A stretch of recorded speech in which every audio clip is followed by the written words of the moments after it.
Anderson. Oh, looks like Dr. Garg is here too. Yeah, and we had second look earlier today too. I So know, I heard. I heard it went really I well. saw that too, yeah. there were like Very 50 Hey, people. everyone. Hey, Manish. Hi, Manish. Talk about someone with a lot of energy. There he is. How does he do it all? He doesn't sleep. I learned he just doesn't sleep. There. Uh-oh. I want to, I just don't. Oh, no. Manish is like, we all have the same 24 hours.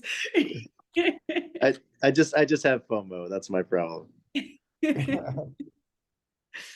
Okay, I guess I will get started here. This is the same sort of review I gave last year, I believe, as well.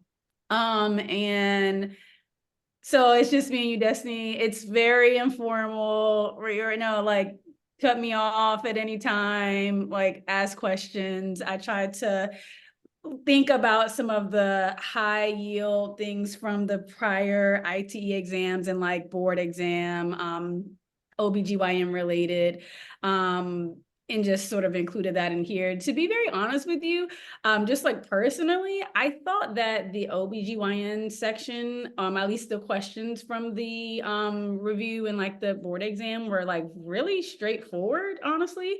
There weren't like a bunch of tricks. I don't, obviously every exam is different, but I don't recall, like specific, like getting into the depths and like specifics of like questions and things like that. It was pretty like high yield material.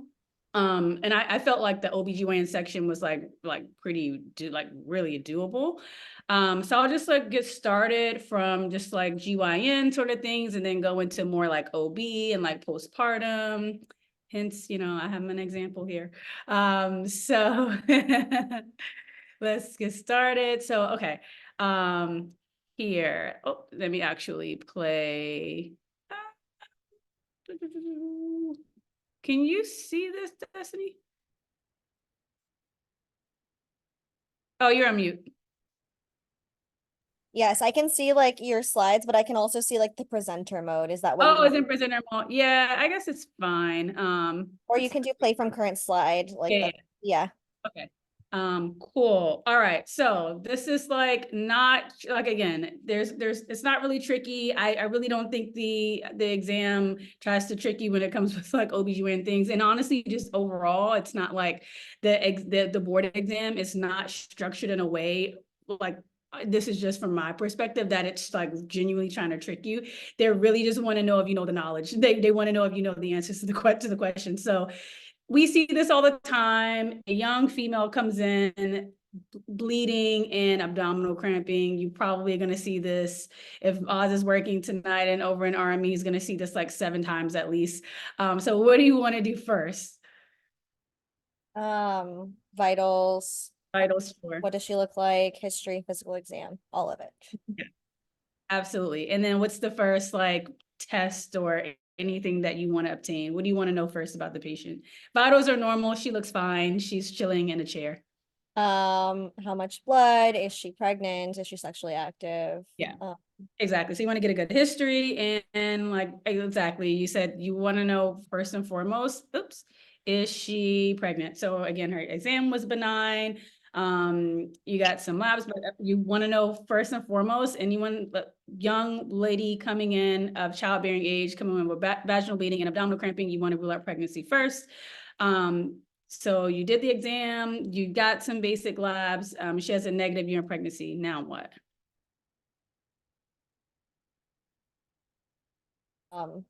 So we already did a pelvic exam. Is that what benign exam Yeah, pelvic exam means? was normal. Yeah, pelvic Okay. exam's normal. She's just here with bleeding and you said abdominal cramping? Yeah. Okay. For example, abdomen soft, non-tender. You decided to get some basic labs. Her urine pregnancy was negative. Everything is like normal. Okay. And how much bleeding? Oh yeah, everything's normal, you said. Yeah, bleeding is controlled. Like you don't see much on her pelvic exam.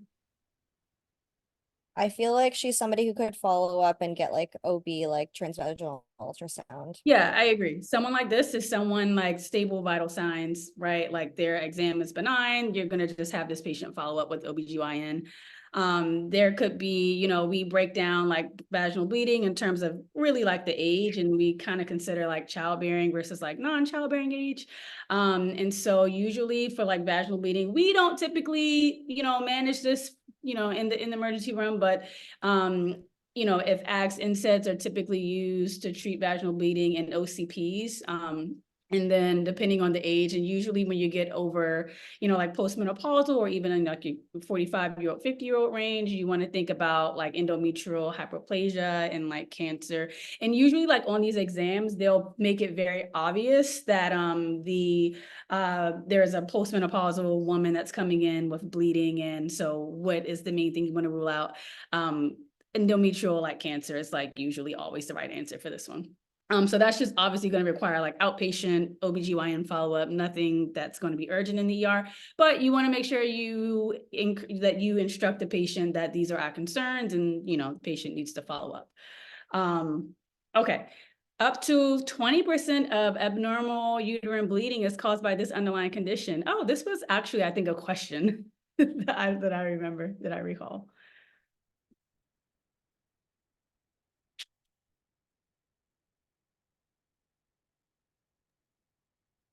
Is it like fibroids? That's a good answer. I'm not sure what percentage of abnormal uterine bleeding is caused by fibroids, but I believe it's a little bit more than 20%. But this one probably is like, I don't want to lead you. Oops, I keep pressing the wrong button here. If you think back into like medical school, when on your medical school rotations in OB, von Willebrand. So remember that's like that comes up on the exams too, which is just the protein that is defective and helps with the blood clotting. And so typically with von Willebrand, oops, I don't know what's wrong with my mouse here.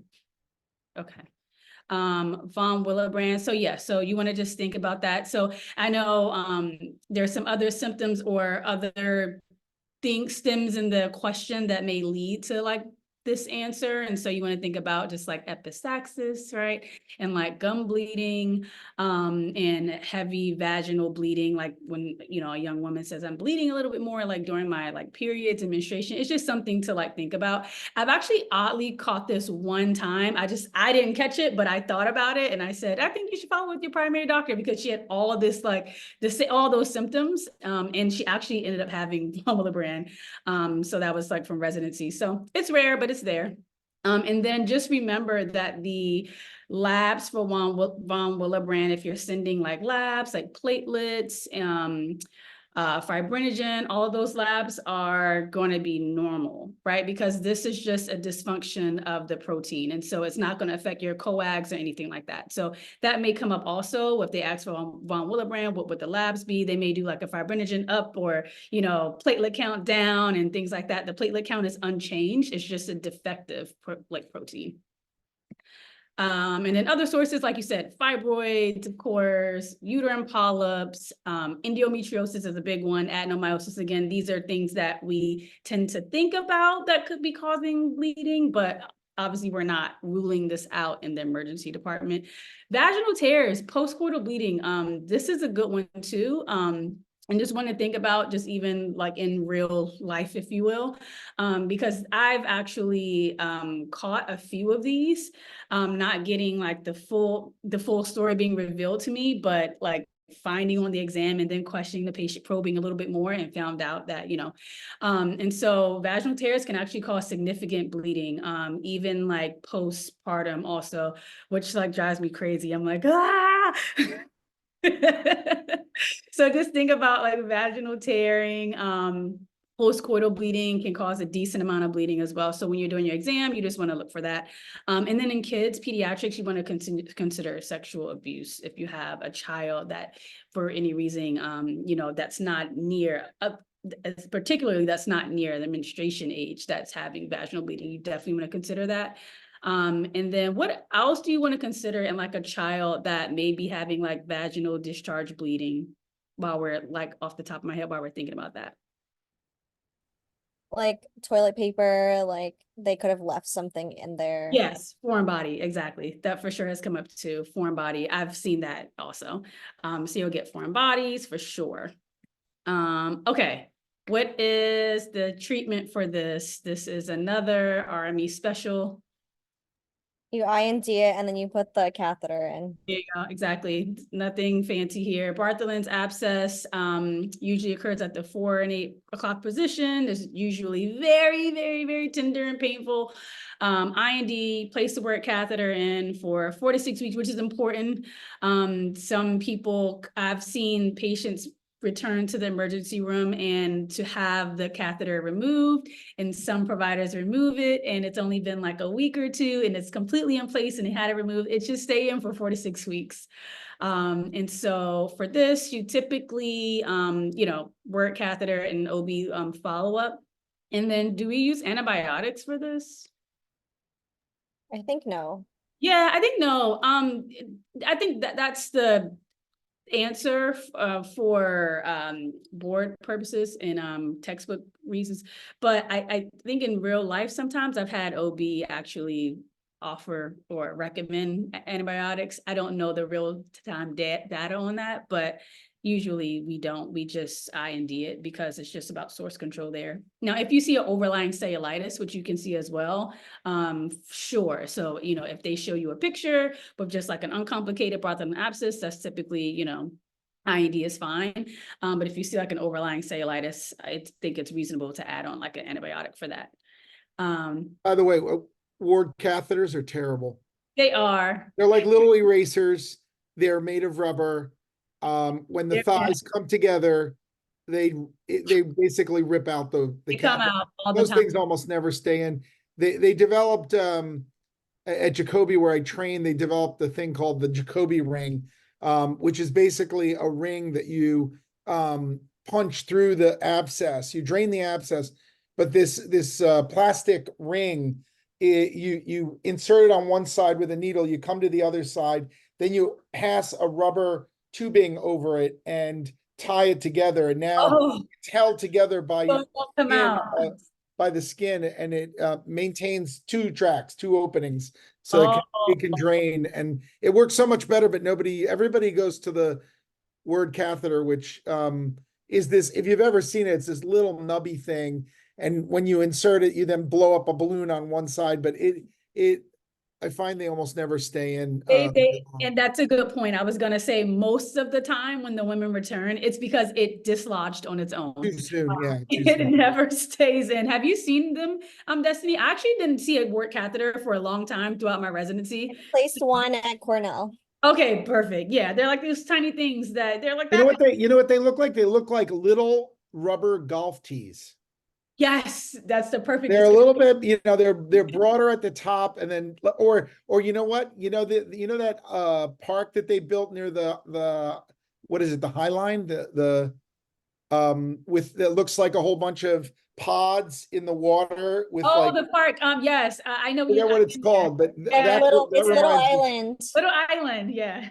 Yeah, Little Island. That's it. Yeah, that's what the word catheter reminds me of. Exactly, I agree. Okay, cool. All right, moving on to more infections. First line treatment for uncomplicated yeast infection. Just 1 dose of fluke. Exactly, 1 dose of fluke. I wouldn't get into the details of like the dosages. They like rarely ask, unless it's something like, if it, maybe like a diflucan, they may ask about the dose because it's just a very, it's a one-time dose. But I really don't get into the weeds of like the medication dosages on the exam, because I realize that they don't go too much in detail. But diflucan ×1 at Milstein, they don't do 150 milligrams. It's 200 milligrams. They say they don't have it. But for board purposes, please, textbook 150. You can do it topically also. Some women like request that because they say it worked before. And then if it's really complicated, like I've seen really bad yeast infections that you're like, wow, this is like horrible. There's like surrounding inflammation and It's just like very irritated and a lot of discharge. You can repeat the dose on day 1 and 3, or you can add something topical. And I mean, we know sort of like what yeast infections look like. There's a lot of itchiness, irritation. It's like the hallmark of that, let it white discharge. I put pH in here because I have seen the questions on these exams where they actually want you to specify the pH for the different type of vaginal infections, and I always hated it. I could never keep in my mind, the pH for less than 4.5. So I don't have a great way to memorize it. Just know that the pH for yeast is going to be less than 4.5.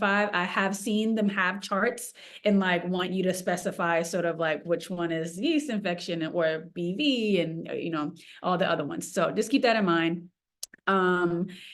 What else? Pseudohyphae spores are going to be on the KOH prep when you're looking for under microscopy. Nothing special there. We have greenish, maybe even like a gray, very thin, foamy discharge. Strawberry cervix is, oh, it's right there.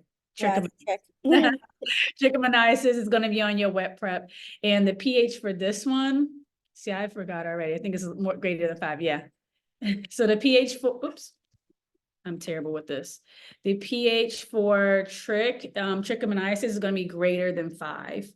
The big one for this, like big keywords, strawberry cervix, usually green or like gray, those are gray foamy discharge are like the big ones for that one.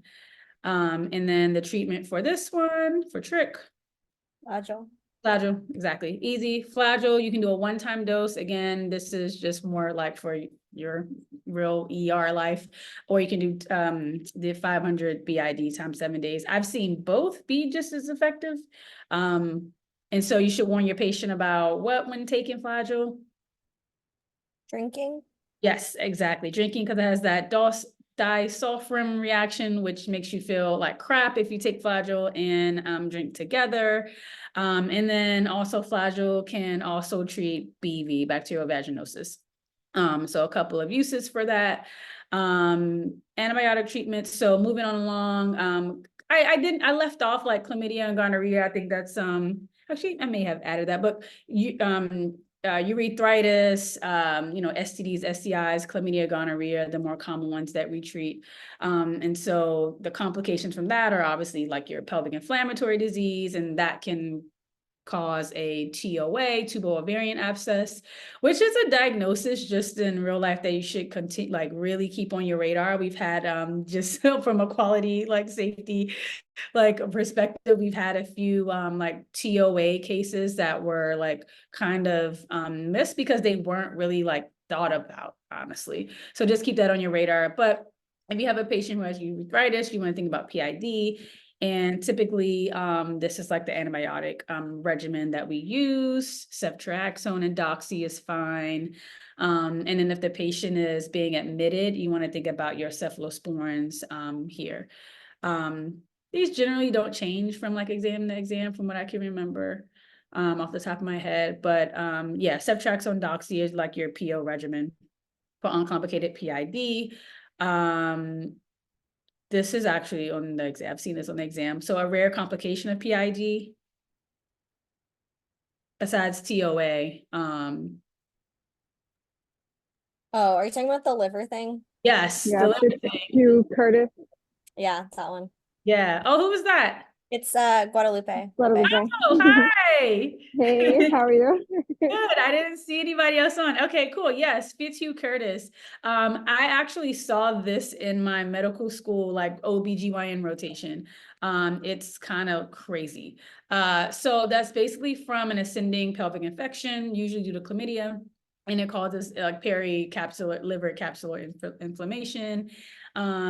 So think about Fitzhugh Curtis if you have like all the symptoms of PID or even a diagnosis of PID with right upper quadrant pain.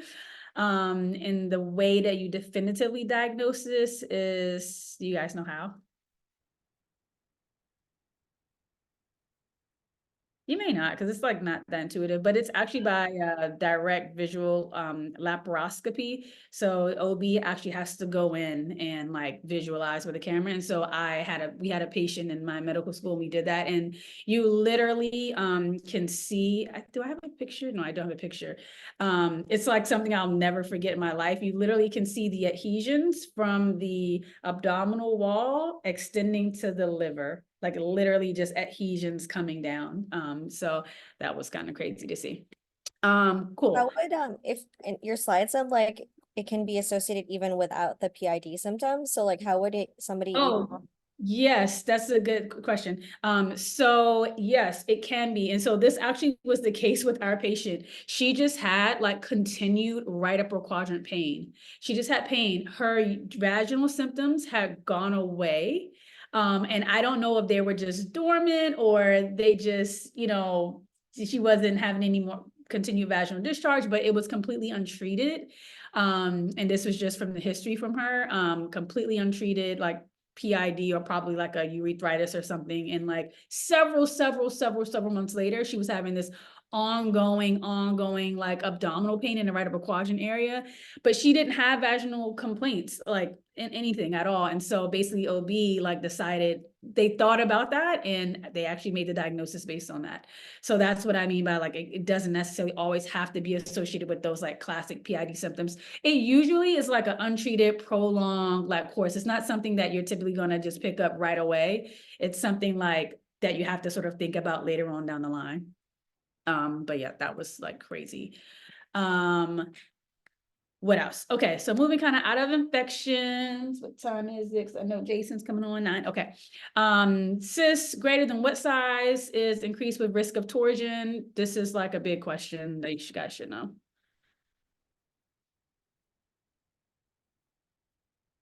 5 centimeters. Yeah, 5 centimeters, exactly. 5 centimeters risk for torsion. Just know it's most common on the right side, actually. And the most common ultrasound finding is edema, and that causes increased ovarian size.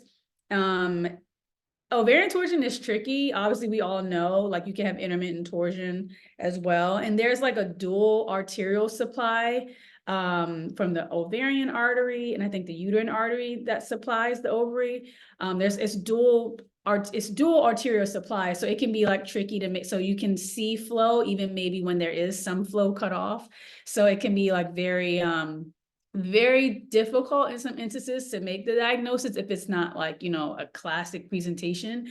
So that's why like intermittent torsion is important to consider, and important to get OB involved. So if you have a patient that, you've ruled out other things, right? Obviously, like in the abdomen, right, lower quadrant pain, you've ruled out API and your other diagnosis, and you get your ultrasound, and ultrasound shows, like it looks okay, but the patient every, maybe after her morphine wears off, she's like doubling over in severe pain, right? Like you want to rethink about torsion, and even if your OB colleagues, may push back and say, well, the ultrasound looks like this, you may want to sort of advocate for your patient and discuss why you think that intermittent torsion should be considered, just based on, and that's been absolutely a thing. I've seen it multiple times myself where they take the patient to OR and the patient had torsion, and the ultrasound was normal. So just keep that in mind.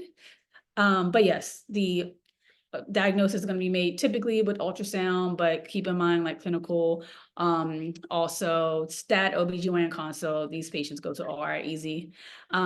What about having acute onset left pelvic pain and a positive urine pregnancy test? Ding, ding, ding. This is Topic. Topic. yes, ectopic. This is very common, actually. I find in this, I don't know if this is the area that we work in, but I see this quite often at Columbia, and maybe a little bit more. I came from Sinai, a little bit more in this area, which is just interesting. But usually the risk factors are having a prior ectopic is a big risk factor. Even though I have a lot of OB friends rather, who like kind of push back on that, saying that it's not, but textbook purposes, they say that prior ectopics are risk factors for it, but also pelvic inflammatory disease, tubal ligations or procedures. Usually it occurs in the ampullary section. Oh, think about ectopics with IVF also. See that as well. And those patients usually are already followed by like a high risk or specialized OB anyway.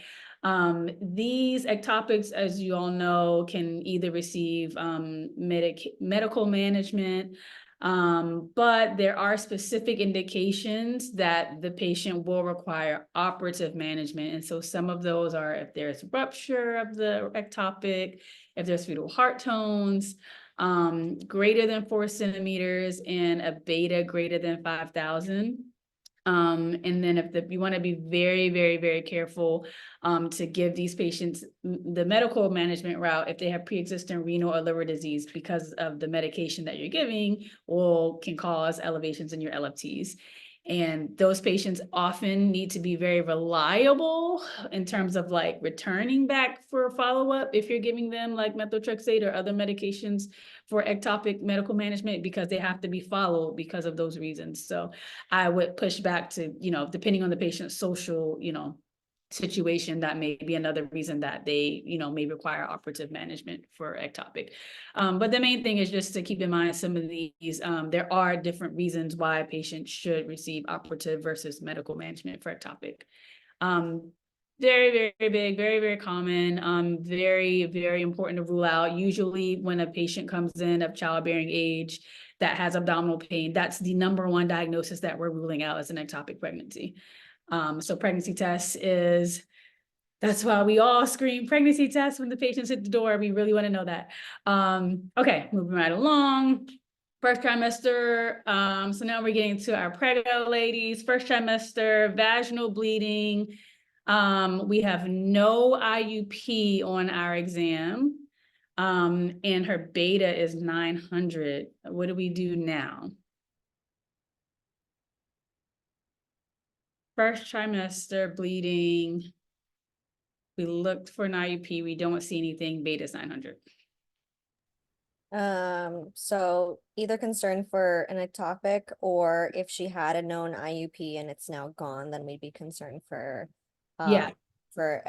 spontaneous abortion.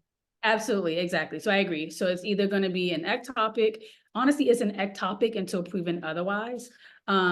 Or you have to think about a spontaneous abortion. So in this case, we didn't see any adnexal masses or lesions, like the ovaries everything looked okay. So we have a really low suspicion that it's an ectopic just based on us not finding an ectopic anywhere else. So what do we tell the patient? What's the patient's next step?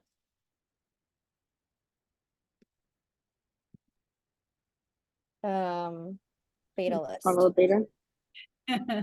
Absolutely. So this is a very, very common, it's so common that we have at our institution, we have a process, a workflow in place where the patients get beta listed because this happens so frequently. But yes, you definitely want to put them, you want to beta list them, meaning that they should have a beta repeated in 48 hours. And that's just because in a normal pregnancy, that beta is going to continue to increase or even like double up until a certain number of weeks. So you want to make sure you're doing that. Type and screen is super important because you want to know if the patient is Rh negative, if RhoGAM is indicated. So make sure that you are sending a type and screen. This is funny. And giving RhoGAM as indicated. And the patients can receive RhoGAM within 72 hours, but you want to make sure that, that they're getting RhoGAM appropriately. We're going to skip second trimester, moving on to third trimester, because second trimester is the best. That's where I am. That's where, you're just chilling. I'm chilling. I'm at 23 weeks tomorrow. So you have your energy back. You feel great. So we're going to skip second trimester. We're on the third trimester. So you got some third trimester bleeding and it's painless. What are you thinking? Placenta previa. Yeah, exactly. Placenta previa. So placenta previa is essentially just the placenta overlying the Oz. That's basically it. You're gonna have the key here is painless bleeding, painless. Very important. This definitely comes up on the exams and the questions I've seen, that you want to do an ultrasound if you have suspicion. And you do not want to do a speculum exam. You do not want to provoke any bleeding there. So ultrasound first. You want to get labs, if it's a confirmed placenta, this is obviously going to be an ObGyn consult as well. You want to get labs, some coags on board. But OB is going to be your primary sort of, they're going to take over from there. But main from the ED, you just want to make sure that you are not doing a speculum exam. Now, let's say that this patient has painful vaginal bleeding. Now, what are we thinking? Placental abruption. Yeah, exactly. So placental abruption is terrifying. Usually this can be spontaneous. Some risk factors for that can be, hypertension, cocaine use. It can be spontaneous, but usually there's some risk factors associated with it. High blood pressure, like uncontrolled hypertension, or trauma, and which is like more commonly, I've like seen it, unfortunately. It's going to be like, again, painful, a lot of abdominal pain. Important, you may not actually see bleeding. Bleeding is typically associated with it, but you can have bleeding like behind the placenta, like posteriorly. So bleeding may be concealed, so you may not always see it. So if you have a patient that comes in that's pregnant, gravid, and they're having severe abdominal pain, you want to consider that it's still a placental abruption, even if you don't see bleeding. There's some other things you want to consider also with the abdominal pain, outside of placental abruption, but that's just one of them. Ultrasound, they're going to need fetal cardiac monitoring, stat OB consult for sure. Okay. Okay, we're getting to a little bit more of like just primary care. So gestational hypertension, this comes up actually, the classes with gestational hypertension, preeclampsia, and eclampsia, and even HELP syndrome. So it's just important to note that 140/90, that's the blood pressure after 20 weeks. Preeclampsia is going to be the above gestational hypertension along with proteinuria. So you want to look in the urine, check the dipstick for any protein. And then you can have preeclampsia with severe features, which include just in-organ damage with labs. And then with eclampsia is essentially preeclampsia with seizures. And so eclampsia is very, very scary. This is going to be stat OB consult, and there's some other things that we're going to do for eclampsia. So the medical management for that one, so I'm just checking time, we got about 20 minutes. It's going to be very important. Actually, I saw this as my first shift as an attending. I had an Allen shift, and I saw this and I was terrified. But and this is exactly what you do. You want to give a bolus, a large bolus of mag sulfate. This is funny. I was with like Ellen Sano, I'll never forget this. But it was an eclampsia patient, and you want to give a 5 or 6 gram like IV bolus of mag. You want to give antihypertensive like labetalol and hydralazine. Obviously you want to check to make sure that they're like eclamptic with the gestational age, weeks, and their blood pressure. And then so mainstay of this is just going to be mag and blood pressure control. Mag, blood pressure control. All you have to remember. And then when you're giving the mag, you want to just watch for signs of mag toxicity. This typically comes up on the questions too that I've seen. Do you guys know any signs of like mag toxicity? Hyperreflexia. Yes, exactly. Hyperreflexia. Yeah, loss of deep tendon reflexes, respiratory depression, like bradyarrhythmias. So those are going to be your signs of mag toxicity. Okay, great. And then this is just sort of what we talked about along the lines of gestational hypertension, preeclampsia, and eclampsia. HELP is going to be your hemolysis, elevated enzymes, low platelets. And this is essentially a severe form of your preeclampsia. And basically what it is in the in the acronym. You want to consider this in the presence of those abnormal labs with abdominal pain. Typically it's like epigastric or right upper quadrant pain. And then sometimes these patients also present with like headache, blurry vision as well.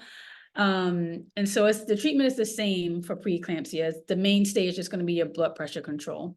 Stat OB consult. This is important to get OB involved. Also, what else? There was something else about health I wanted to say. Okay, yeah. So yeah, the pathophysiology, I don't know why I keep doing this, of HELP is not completely understood, but they think that it's due to the red blood cells. There's some type of microangiopathic anemia where the red blood cells get sliced, and you can see those what we call like the schistocytes, like the sliced red blood cells on the peripheral smears. But it's not completely understood, like sort of what causes it. So HELP is important, another variant, another severe variant. All right, so on to your less sicker pregos. Nausea, vomiting in the first trimester. This is very common also. This can be your hyper M. So not necessarily. So nausea, vomiting in the first trimester is just nausea, vomiting in the first trimester, or just morning sickness, which I never had, yes. But you want to consider hyper M if these patients develop ketonemia, electrolyte derailments like hypokalemia, if they become alkalotic from vomiting so much. So hyper M is not just nausea and vomiting, which most people do, like just say it's hyper M, but it's actually, technically it's not. You have to have other things associated with this to actually say it's hyper M. And so the mainstay treatment of this, you want to get your labs, you want to get dextrose containing fluids on board early because you want to replete. Those patients are typically going to have, electrolyte derailments. They're going to have ketones typically in their serum or in their urine. So you just want to replete them. You want to give them antiemetics, Reglan, Zofran, pyridoxine, many things that we give all the time in the ED. So keep in mind hyper-M.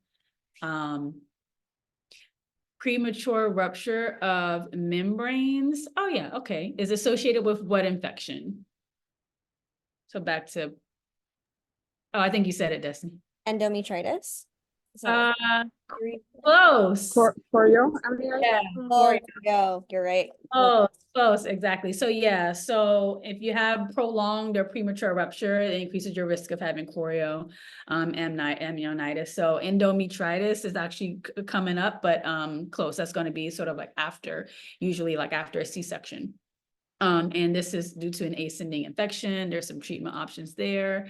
Choreo is really terrifying. I actually had a case at the Allen just on Friday, just not too long ago, of a patient who was 19 or 20 weeks and had premature rupture membranes and actually delivered a stillborn baby, and she ended up having choreo. So that was horrible. But so keep in mind that choreo is like a big risk for like untreated infections. STDs, STIs can increase your risk of choreo, and that can just, even like in your second trimester, can cause like premature rupture and unfortunately delivery. Yes. Okay, here, what do we have here? What is this? Your ultrasound is here. Okay, next. molar pregnancy? Yeah, exactly. This is a molar pregnancy. So molar pregnancy is actually, I actually only saw this one time. I think it's pretty rare. It's associated with early hypertension, terrible nausea and vomiting, a little bit of intermittent vaginal bleeding as well. And then the big thing and like big keyword, especially for the exam purposes, it's going to be like passage of this great black material. That's always like usually like your keyword that's going to kind of give it away. And then on your ultrasound, you're going to see what you saw here. It's like that snowstorm, I guess I see a snowstorm like every time they say that, but it looks more like just like cystic appearance to me on the ultrasound. So you just want to make sure like you're not missing like a molar pregnancy.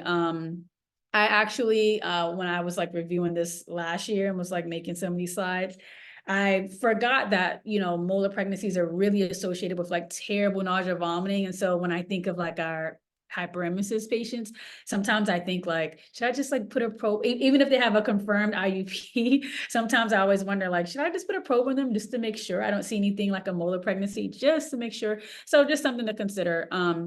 But you want to obviously what's going to give it away is going to be that ultrasound appearance, and then also the beta HCG based on the dates. The beta HCG is going to be significantly higher based on the patient's gestational weeks. So if you see that, you want to consider also.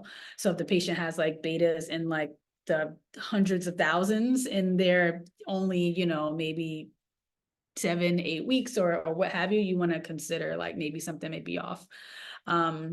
And then their uterus typically is larger for their gestational weeks also. This is going to be a DNC. This is not compatible. Okay, cool. Coming up to an end here. Let me see, I got about 10 minutes left. Okay, EMS is calling. This happens frequently. We have a precipitous delivery in the car, your first move. Patients in the ED now, they moved it to a stretcher. Maria wrote, turn on the baby warmer with exclamation marks. No, that's literally the first thing. That's really important. That's super important. So you have a precipitous delivery, right? So the baby's out, the baby's there. And so you want to turn on the baby warmer, right? So like, that's so good. Turn on the baby warmer. You want to obviously call for backup. You want to treat this like a trauma. We want to make sure, and I just mean in terms of making sure like roles are assigned and, you're getting mom an IV, make sure blood pressure is stable, make sure mom is not exsanguinating, make sure baby is doing okay, mom's doing okay. So you want to make sure all roles are assigned, and you have 2 patients now, not just 1 patient. So you have to remember that. You want to check your equipment, make sure all your OB equipment is correct. And I know recently at Mills team, we did a check recently because we had a GYN case. And so your equipment should be always checked, suction ball, BVM in case baby needs positive pressure. You want to get clamps, very important. And then you want to you can't forget the little baby hat also. That's important too. Cool. So you got the delivery, OB is on the way, and the placenta doesn't want to come. You're trying to deliver the placenta on your own. This medication, you can start Pitocin. So that can facilitate the placental delivery. I have never used this for, in the ED, typically this is just done with OB. I've used Pitocin for different reasons. Indications, but not to deliver placenta, because I feel like that's OB can completely take over that.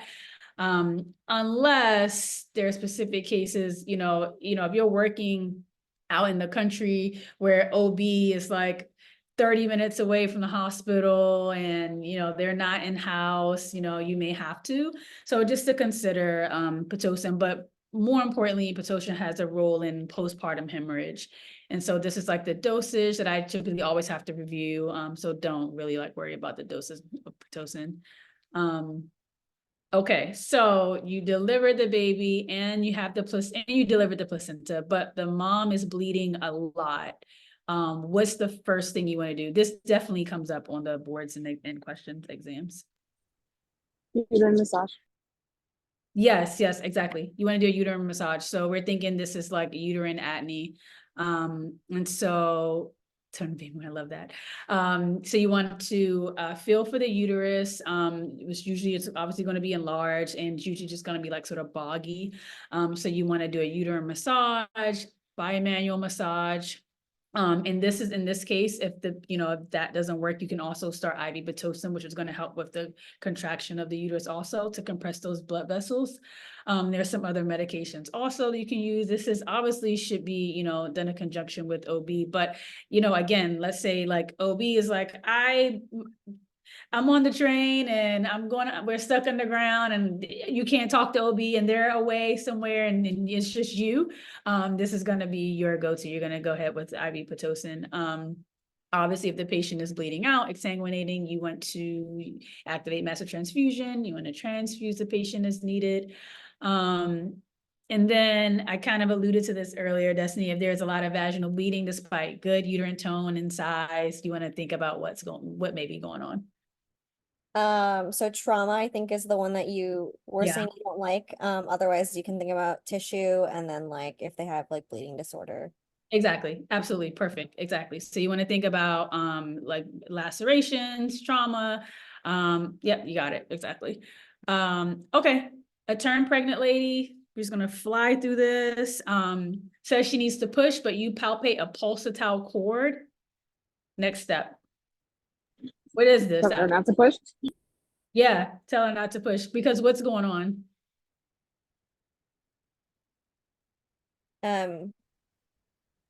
Prolapse. Yeah, cord prolapse, exactly. And so the fetal head is usually compressing the cord, compromising blood supply. So you want to like elevate the presenting part, literally elevate it, hand inside, elevate, and get that mom to OB in the delivery room like immediately. That's exactly what you want to do. You can also put the mom in needed chest position for Dillenberg. And I read that you can, if the mom has like a Foley catheter in, you would just instill water or fluid into the Foley. And that basically helps take the pressure of the fetal head off of the cord. So that can help also. I never encountered this. And so just mainly you need to know is that, you know, if you do feel a cord, do not push. Biggest, most important thing, don't push, don't proceed with delivery, and then lift the presenting part, elevate the presenting part. Go to OR, do not pass go. So here, poor baby, what do you do next if you see this?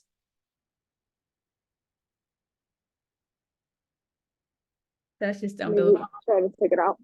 Yeah, so it's a nuchal cord. And so there's two scenarios here. It depends on how loose it is. So if you feel around the cord, around the neck and try to feel and it's loose, sure, you should take it around the baby's head and reduce it. But what if it's too tight? So if it's tight, you just clamp and cut and you immediately deliver the baby if you encounter that. Plain and simple. OB emergencies. Okay, here you palpate a fundus. You cannot palpate a fundus, but you can palpate a hand. Oh Lord, so you palpate a baby hand, but no fundus. What in the world happened? Uterine abruption, like rupture. Yeah, exactly. Uterine rupture. This is awful too. This is terrible. The only case that I've heard of this, actually the ED was like insanely heroic in the OB team by saving the mom, but the baby unfortunately expired. But this is really scary. And so this may present also with like an abruption, severe abdominal pain. And usually, you know, you just lose because the uterine ruptured is exactly what it says. You lose the uterine contour, you can palpate fetal parts. The highest risk of this is having prior C-sections, especially multiple. And then like excessive cocaine use or excessive uterine stimulation can cause, you know, just rupture of the uterus. So this is like a OB stat. Even if you have a suspicion, like even a minor suspicion, you just call them stat to the ER. Turtle sign. What does that suggest in labor? Yes, exactly. Shoulder dystocia.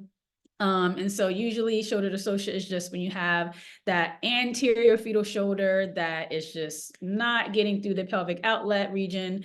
And so the first thing you want to do if you encounter like a shoulder dystocia that you delivered the head, but that shoulder just won't come, is you want to do hyperflexion. And what is that maneuver typically called? We have to like, I don't know if we had a sim here that did this, but I think we have at one point have done a sim with this. But that maneuver is called the Mick Roberts maneuver. So basically it's just hyperflexion of the mom's hips and legs completely up. And you want to apply suprapubic pressure. This is really important because a lot of people think it's fundal pressure, which is like up here. I would show you my fundus if I could. But you want to apply suprapubic, so that's like lower and not fundal. Suprapubic, really important. And then you can try to also deliver the posterior arm. So these are just different types of techniques. So the main one we're going to be like trying first is like hyperflexion. That usually does the trick. It usually pops that shoulder right up under. Suprapubic pressure. You can try to deliver the posterior arm, and then corkscrew is literally rotation. Have not tried any of those, just hyperflexion mainly. Those are going to be more like your OB maneuver is going to be involved, but just know for exam purposes, these are your options if you have a shoulder distortion. Hyperflexion, suprapubic pressure, delivery of posterior arm, corkscrew. If it becomes hypoxic and suddenly goes into cardiac arrest after delivery, what should you think of? Amniotic. Yes. Exactly. You got it. Amniotic fluid embolism. This is one of those like terrible rare complications also, but that definitely presents on these exams. So, I mean, it's going to be hypotension. They're going to be like sick, very sick, cardiac arrest, hypoxic, right heart strain. It's an amniotic fluid embolism. And so essentially the treatment is just supportive care. You intubate, provide fluids as needed. Usually the baby is out by this point, but you would do a stat delivery if not. And then along sort of those lines, I'm ending on a terrible note. Perimortem C-section. So key number rather, is you want to think 24 weeks in peri-arrest. Also, if the fundal height is about at the umbilicus or above. And so this is typically within 4 to 5 minutes of onset of arrest if you don't have any ROS. So you want to consider doing a perimortem C-section. The details of this are not going to typically, be on like your exam, but these are just, I'm not going to go through all of these, but obviously it's different than an OB C-section. We make incision at a different area. And so these are just details that we can read sort of later. You can actually just Google and like look up on your own. But just know 24 weeks peri-arrest, 4 to 5 minutes. You definitely want to, and this is with ongoing compressions and everything. You want to do a perimortem C-section. You're trying to save mom, and in the meantime you're trying to save baby also, but mom is priority. And then just mom had the baby, she's doing great, she's breastfeeding, she has some erythema and discharge around the breast, she's in a lot of pain. Mastitis you want to think about. Important, continue breastfeeding. Definitely have seen this as questions. Continue breastfeeding, warm compresses, plus minus like PO antibiotics. You can try dicloxacillin is a big one. I often have OB recommend that for sure, but Keflex works as well too. But most important thing is you want to continue breastfeeding. And then Destiny, the endometritis risk factors for that is just going to be like usually after C-section. They're going to have like this foul smelling like discharge, or lochia is what we call it, abdominal pain, fever. So if your patient is coming in post-section and they're complaining of these symptoms, it's basically endometritis until proven otherwise. You can actually just go ahead and treat them empirically and like call OB. Great. I think I am done. I think I made it. Thank you. Yeah, I know that was fast towards the end, but let me what's up on my screen? Thank you. I can't wait to see your baby. Oh, and I can't wait to see your baby moon pictures. Wow. Oh yes, thank you. I don't know how I get off of my share screen. I will keep you posted for sure. Oh, here we go. Stop share. There we go. Yes, I will keep you posted. I am growing I have like a little like bump. Everyone's like, wait a minute, are you? I'm Something like, what's new? Hey. Wait, Lupe, did you not know? Oh First no, I just day. saw her the other day. Yeah. Oh, okay. No, everyone's like, yeah, something looks different when they're looking down. They're like, I didn't want to say anything because I didn't know if you ate a little too much or But it's so, I feel like it's obvious for you because you're like such a small Yeah. exactly. It's visual. Exactly. That's how it.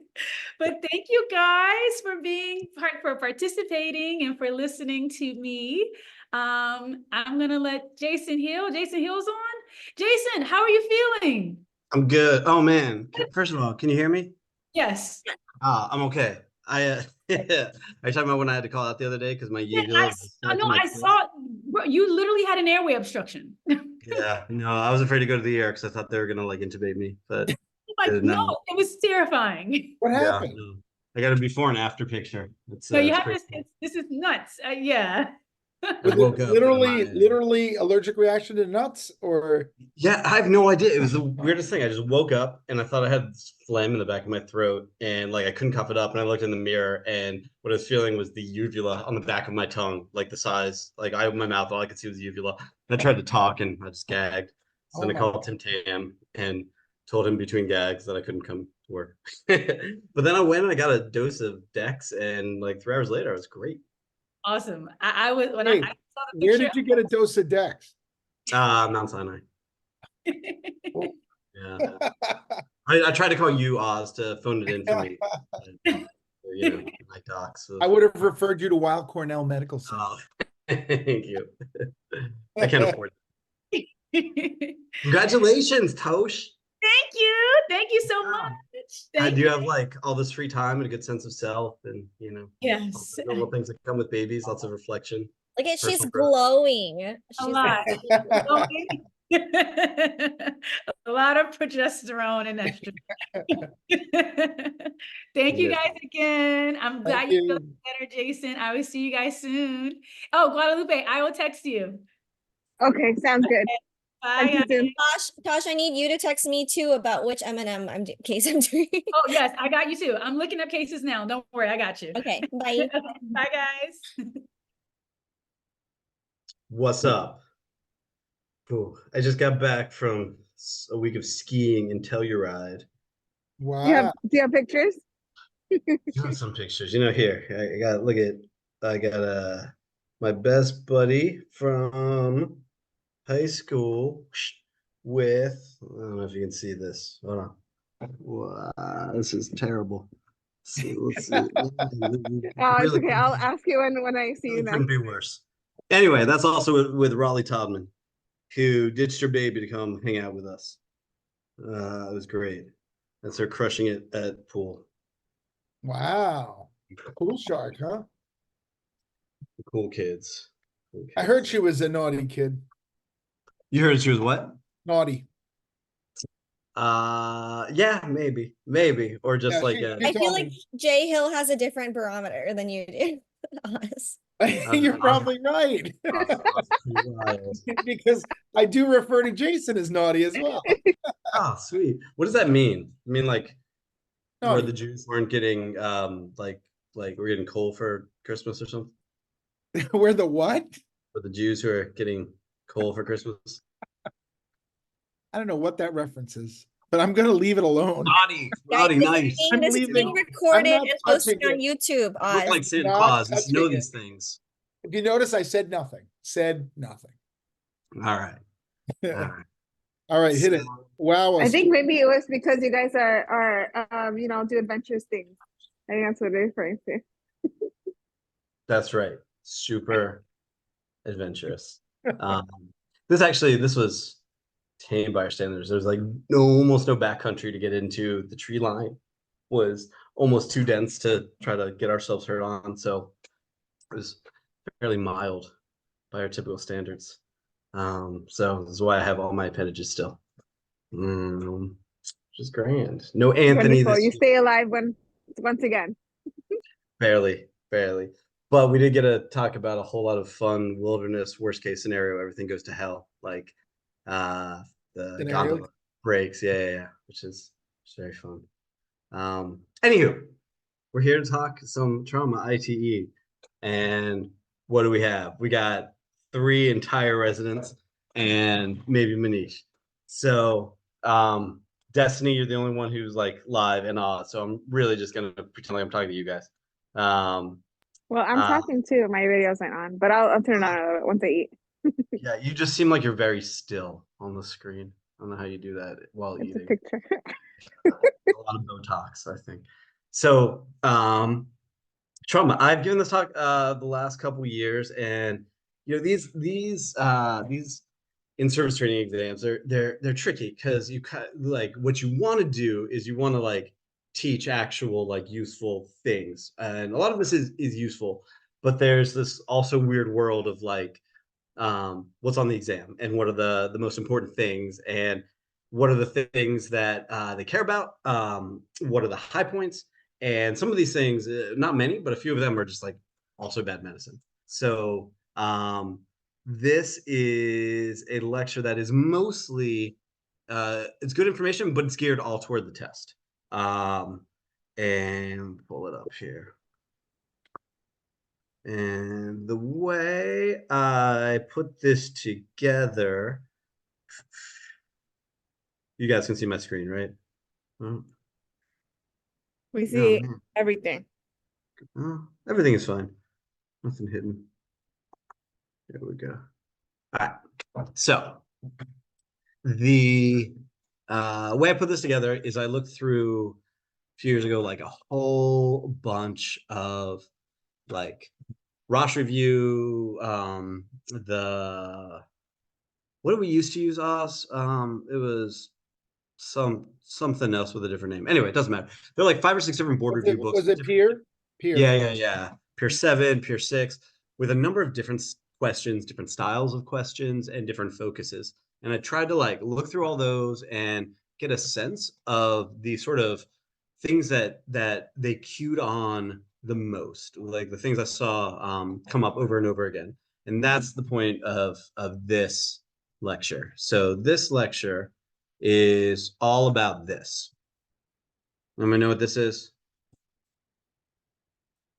High yield pearls. That's what we're doing here. We are just things that I think will benefit you the most. It's not comprehensive. This isn't everything you're going to see on the in-service training, but this stuff will get you a good way through it in terms of their trauma. And trauma is a big topic. And when I think about a trauma, especially organizing it for this lecture, I think about it anatomically, head to toe. So basically, there are a handful of different categories that that you can kind of organize trauma as a subject in your mind in order to study it well enough to make sure you're covering every aspect. So we're going to walk through these head to toe. We're going to go head to spine to face, et cetera, et cetera. So before we get to those anatomic distinctions, let's talk about just trauma in general. And this is a thing that you see come up a lot, and it's kind of stupid. Like when you're actually working on trauma, you sort of know if your patient, how sick they are by a lot of aspects about how they're doing. And it doesn't actually matter if they lost 15% of their blood or 30 or 40, but they love this on the boards. So the way I remember this chart, you can memorize it. It's hard to. First of all, I think about tennis. I think about scoring in tennis. And when you score in tennis, you start at 0, and then it's 15, then it's 30, then it's 40, then it's game. And so the categories of blood loss go the same way. So your first stage of hemorrhagic shock, you 15%, then you lost 30% by your second stage, 40% reduced by your third stage, and then more than 40, you're just in a whole lot of trouble. And the key points are that in your first stage of shock, your vitals are going to be normal. They can be normal. Then what's going to happen is your heart rate's going to go up first to maintain your cardiac output. And then when you're much further along, the more concerning sign is that your heart rate's going to go up and your blood pressure is going to go down. And then when you're at your 4th stage, then everything's just a mess and you are really close to death. So here we go. This is an example question from, I don't remember where, one of the board review books. 29-year-old man involved in a MVC, thrown from the vehicle, arrives to the ED on a backboard. He's got a C-collar in place. You're highly suspicious for a C-spine injury. You hear gurgling respirations. His vitals are 110/75, heart rate of 110, breathing about 20, O2 sat is about 88%. You have bilateral lung sounds. What do you do next?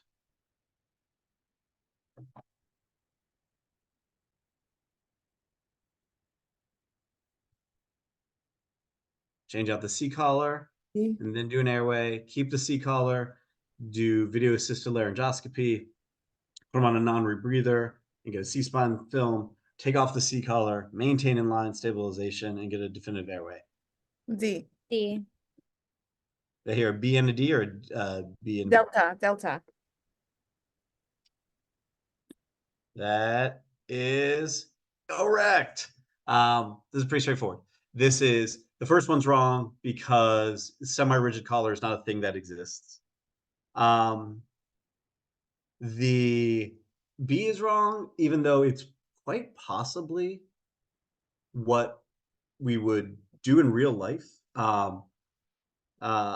But it doesn't say anything about maintaining the inline stabilization, which is the key that they're getting at. You've got to maintain that C-collar, and when you're manipulating the neck while you're doing intubation, the C-collar itself is not enough to maintain your C-spine to prevent you from causing further injury. Non-rebreather and a cross-table lateral is just dumb. That's that's no definitive airway, and X-rays are terrible for your C-spine. So it's D. Awesome. So starting at the top of the body. is the Hey, head. Jason. Yeah. Hey, just on that last one, I think part of the reason why we would also make sure that we would remove the collar is that it's been shown by studies now that if we lock a person down, then the intubator really struggles in getting the airway. And so even with a concern for a C-spine injury, that little bit of movement with inline immobilization still allows the intubator to get the job done and doesn't compromise the airway, which is a real problem. So, I mean, I can see why B would be a consideration here, but I think that some of the data is showing that's why D would be a better answer to this. I'll even go a step further and say like the data in general, which will not be on the board per se, of just hard C-collars is pretty bad. From what I understand, most of the time, if you're going to have a major unstable injury, you're going to have neurologic symptoms largely right when it happens. And the benefit of a rigid C-collar is questionable at best. And so if it is, like Manish is saying, if it is interfering at all with something you need to do for stabilization, then it is not something that you should prioritize. That's always a contentious argument, the C-spine thing. Backboards have largely fallen out of favor, but C-collars you still get some argument. But I'm largely in the camp of unless it's not costing you anything, there's not much. So agreed, a very good point, Dr. Gard. Head trauma. This is all about your primary survey. And where you're gonna start every trauma with every time, whether you're in the land of the boards or you're in the real world, is gonna be A, B, C, D, E. On my wilderness retreat, somebody gave me another acronym that was very useful, which is DEFG. You guys heard this one? Don't ever forget glucose. Brilliant. Very clever. You're all familiar with this. So airway, breathing, circulation, fine. Disability is all about knowing your GCS. And usually there's a question on the GCS score. And it's funny when you're kind of running a trauma and like surgery runs in and someone's like, what's the GCS? And there's like a moment where everyone's like, the GCS is one of these other things that you just sort of like, you gain an intuition of at what it's getting at to get a sense of mental status in the real world. But in Boardland, actually knowing the points is very useful. And then I think also when you're talking to your consultants or you're transferring a trauma out, this is going to be something that is going to be like a codified language that is going to be important to know. It's kind of like the stroke scale. So the way I remember it is I remember 4, 5, 6. So you got 4 points looking at the eyes, as you go down the face, you got 5 for the mouth for your verbal, and you got 6 for your motor response. 4, 5, 6. Eye, mouth, body.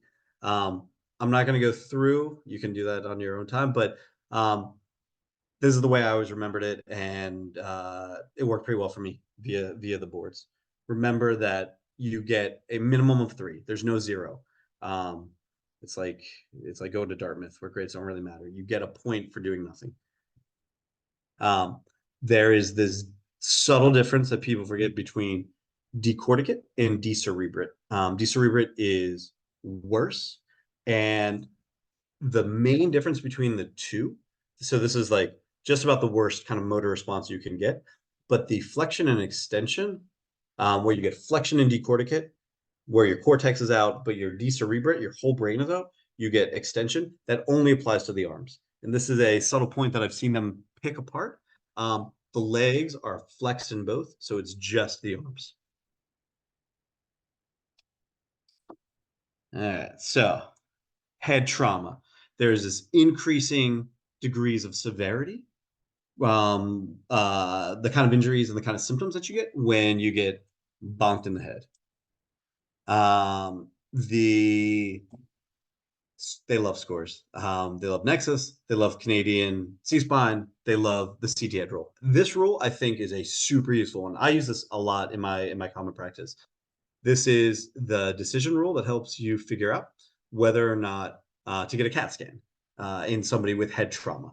And these are the big things. And this is something that I like to test on boards and something that's useful in your practice. So if you fail any of these, then you can use the decision rule to get out of a CAT scan. And that is after you got hit, if your GCS is totally normal, 15, you have no signs of skull fracture, and we'll kind of get into those in a minute. You are not vomiting more than once. You get I think 1 free episode of vomiting, and that's it. And then your age needs to be under 65 for these to apply. There are many populations that this doesn't apply to, like anyone on anticoagulation. And I believe antiplatelet therapy were not used in these studies. But these are the main points. If you have any of these indications in your patient, especially on the boards, then you cannot rule out a clinically significant head trauma, which is usually an intracranial hemorrhage or some sort of contusion or hematoma. Concussion. The least severe of the head traumas they'll get you at is all this vague symptoms. They're not going to give you anything big to cue on. So it's all you're sort of nauseous, you're a little dizzy, you're thinking a little slow, you're emotionally labile. They're not going to give you something very hard to hang your diagnosis on. And your patients will always pass every aspect of the CT head rules. Otherwise, it is not a concussion. I see them do this a good bit too. Often the trauma was a while ago, and it's slowly kind of getting better, and you've got these lingering symptoms, and they're asking you about whether or not you need to get a head CT. And this is where you go again to the CT head rules. No imaging. That's by the way, that's my pearl, or how you pearls. It's one. Basilar skull fractures. This is when you get hit in the head. There is this particular portion of your skull called the petrous portion. It's the base of the skull that tends to break, and when that gets broken, it has a number of signs based on where blood will pool. And so these are ones that are pretty commonly taught in med school that you guys are probably familiar with. You have your battle sign. Battle sign is bruising behind the ear. You have your raccoon eyes, which is bruising around the eyes. Hemotympanum is when you look in the ear, you get just some blood.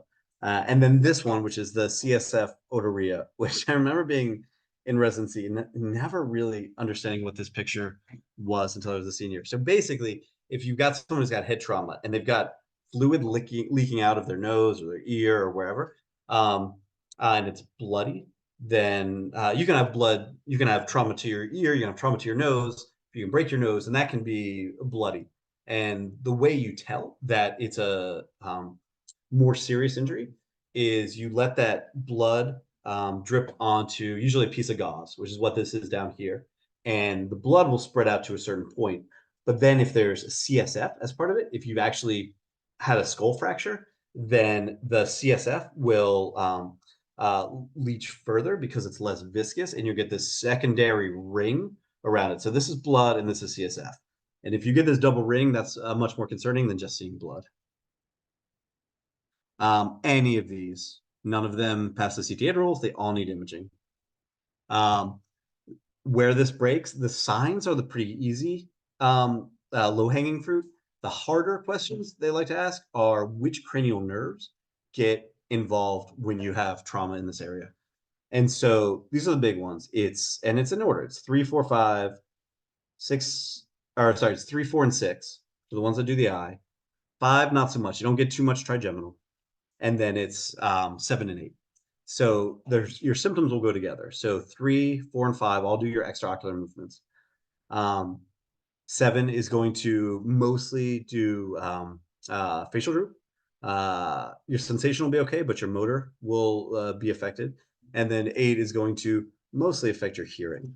And so if you have head trauma with any of these cranial nerve signs, that is a high likelihood that there has been some sort of basilar skull fracture.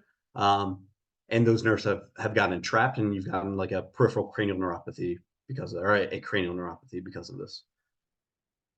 Intracranial hemorrhage. What they like to do here is point out the differences across the types of bleeds. And there are really 3 main types of bleeds that you can get. You get your epidural, which is the worst, your subdural, or you can get your subarachnoid. And it's important to know the treatment on the sides of each, but the differences between them is often what I see them queuing on. So in terms of how they look radiographically, your epidural is going to be this like bowed out. This is what makes it so dangerous. It's an arterial bleed that has high pressure, and it is outside of the dura, and because of that, it pushes the brain. It pushes the dura into the brain matter and really puts you at high risk of all sorts of bad things happening. The subdural is a lower pressure bleed, and so it's not bowed out nearly as much. It's contained within the dura, and it's going to have this like lens or kind of crescent shaped look. And your subarachnoid, you can have blood kind of anywhere. It can be in and around your ventricular system, and in and around your CSF. Whereas these guys, CSF still remains nice and dark, whereas the bright obviously is all blood.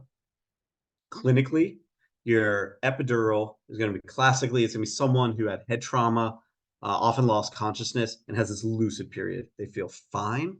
And then after half hour, they start to get confused, get sleepy, have headaches, have vomiting, have neurologic symptoms.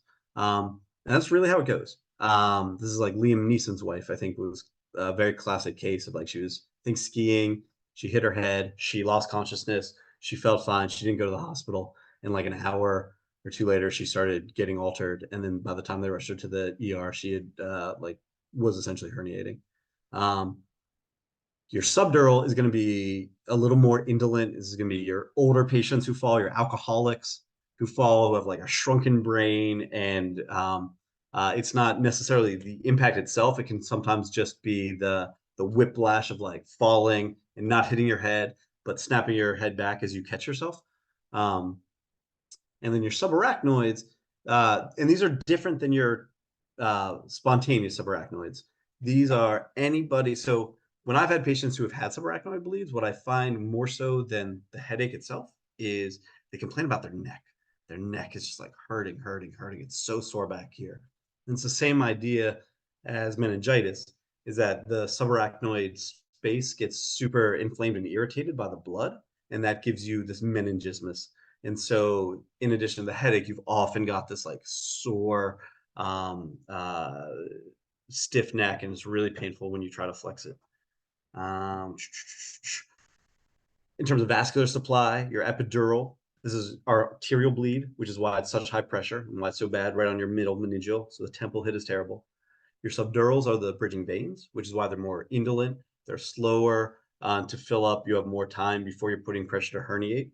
And your aneurysmal, they like this a lot. Your subarachnoid, a non-traumatic subarachnoid, the spontaneous bleeds these are the ones that bleed from aneurysms, usually around the circle of Willis.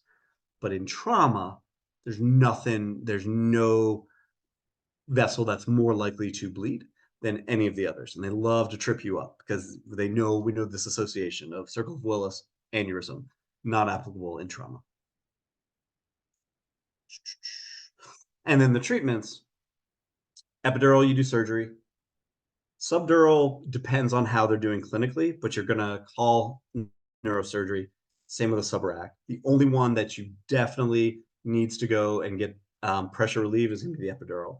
The others are going to depend on your clinical picture. When that blood fills up in a fixed space, it will eventually, if untreated, if it doesn't stop on its own, lead to herniation. And there are a number of different ways the brain can herniate and push itself out through the spinal canal. That's what these letters are. There's A, B, C, D. It's probably worth a point going through and getting a sense of what the clinical symptoms are on these different herniation syndromes. Oh, wait, I have not been watching the chat. All right. Oz, I'm going to leave it to you that if there's something in the chat that I haven't noticed, it's just, Oz is gone, but Oh, look at that. Destiny. Dr. Garg's here. We got it. We got it. Jason. We'll We speak got it. up. Don't worry. Awesome. Sweet. Thank you, guys. So a number of different syndromes, a number of different clinical pictures will be how you present based on the type of herniation. That type of herniation is going to depend on where the blood is pooling and what parts of the brain are kind of pushing out first. The high yield ones, I think, are these two. So your uncal herniation, which is here, that is the one where you classically get your blown pupil. As the uncus pushes down, it's going to pinch cranial nerve 3, I believe, which has parasympathetic, sympathetics running in it, and that is what leads to the blown pupil. That is different than your tonsillar herniation, which is coming down not unilaterally. It's sort of a central herniation, and that's what gives you your classic Cushing response. This is your hypertension, your bradycardia, your your respirations that are there for intracranial pressure, et cetera, et cetera. Any of these are a sign of increased ICP. Any of them. And the treatments, some of these are a little contentious, like the hyperventilation. By and large, as far as I know in Borderland, they're still correct. So you elevate the head of the bed. The idea there is you're letting blood pull down. You're having gravity help you. You hyperventilate. You do not want to maintain acidosis because that will worsen all of your perfusion. Hypertonics is like 23% saline, as well as mannitol, like 100, 200 mg mannitol. That you definitely do.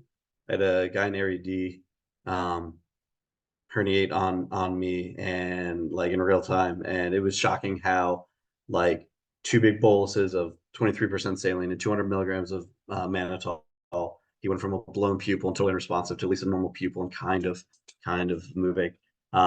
And then your definitive treatment is always surgical care for any kind of herniation, regardless of the bleed. Scalps, lacerating your scalp. The coolest thing about this is the fact that the layers of the scalp spell out scalp if you do them as an acronym. You have all these different layers. And the reason they care about this is your scalp, as opposed to everywhere else we lacerate, has this aponeurosis. It has, between the connective tissue and everything else below, it has this guy. It has this big piece of fascia that anchors to your frontalis muscle. The reason that's important is because if you get a laceration in that area, you've got to do this 2-layer closure. What happens if you don't do this 2-layer closure is you can anchor the aponeurosis to the muscle itself. And so as you repair it, you want to make sure it doesn't have a space for a hematoma to get under. You want to make sure that you're not letting a hematoma or an infection get under the aponeurosis, because that's like directly into brain territory, which can give you encephalitis, meningitis, brain abscesses. And then lastly, if you don't do this 2-layer closure, what happens, no, I don't have a picture of it. What happens is you can, when you try to move your forehead, it will now be tacked down to this aponeurosis. And so your like wrinkling your forehead will be all asymmetric and your patient will look all weird. That is the key take home point that they seem to love to ask about.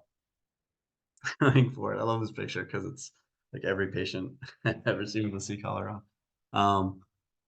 Spine trauma. Here we go. 7-year-old comes to the ER in an MVC. He's restrained. He has neck pain. His shoulder's tingling. Put on a C-collar. Vitals were fine. His C-spine, his primary secondary survey were fine. His C-spine X-ray is unremarkable. But he still has neck pain. What's the next best step? Clear the C-collar with negative imaging and send him home. Send him home in a in the C-collar with neurosurge follow-up. Get flex X X-rays of the C-spine or get an MRI of the C-spine.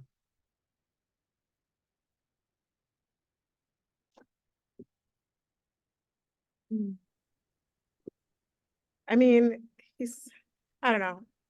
I'm thinking MRI, but could be wrong. Probably out. I don't know. Actually, I'm gonna not answer. Tell me your thought process. Let's see. Let me go back to the question. Okay, so he was restrained. He has neck pain. He has shoulder. I guess the tingling, the tingling, the left shoulder tingling, is gonna like, I'm gonna suspect some kind of nerve, involvement there. So I'm gonna stick with my answer. Cervical spine plane bones are remarkable. Yeah, that's it. Yeah. What do you think, Destiny? I agree. With the neurodeficits, and then like he's a kid, so they can have like ligamentous injury that doesn't show up. Yeah.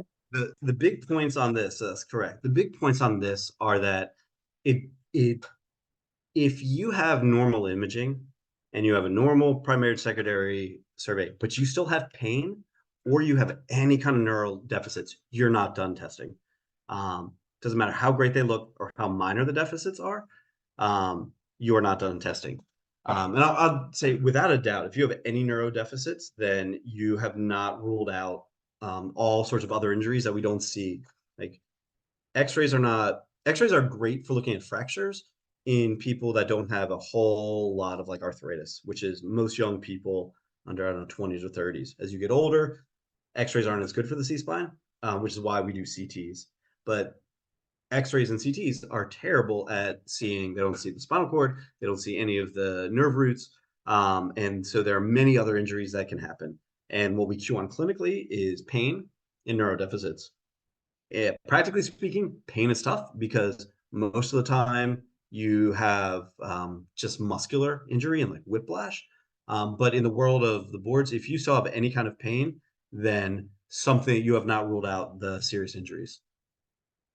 Clearing the collar, kind of like the CB Ed rules, is all about nexus criteria, which is just useful in general to know that it doesn't hurt in the midline. Your GCS is 15, your normal alertness, you're not intoxicated, you have no deficits, and you have no distracting injuries, which is classically like a long bone fracture, like a femur fracture that hurts so much that when someone presses on your broken C-spine, you don't notice. If it fails, if you can't clear clinically a C-spine in the sum of the question, then you need some sort of imaging. And usually in the real world, it's going to be a CT. In kids, it's often an X-ray. And what you're looking for in the X-ray, which they may show you, is this. And the mnemonic so these are the C-spine vertebrae. This is not really C1, but you'll see C2, C3, 4, 5, 6, 7. And you're looking for the distance between the prevertebral space and the actual vertebral body itself. And the mnemonic is 6 at 2 and 22 at 6. That's like 6, I think millimeters of space at C2, but you have 22 at C6. lots of 6s and 2s. And the idea is that if you have some sort of bad ligamentous injury, you're going to develop either a hematoma or enough inflammation that you get all this soft tissue swelling, and it's going to increase the amount of soft tissue space in front of your vertebrae. And so if you see larger distances than that, it's a sign that there is some sort of worse injury going on.